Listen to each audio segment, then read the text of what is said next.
Let's talk about using slicers to filter the data you view. Slicers are remote controls that run on top of your spreadsheet.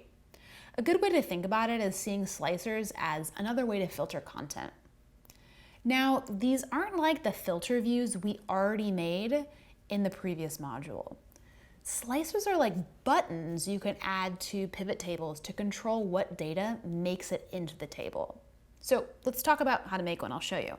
So click on Data and select Slicers. Next, we need to select our range of data. So let's reuse our chart data. Hit OK.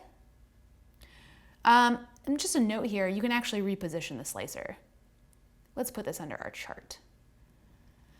We can modify what appears in our chart by changing items in the slicer we just created. Slicers make our report incredibly interactive since anyone viewing it can now select one to view the data many different ways.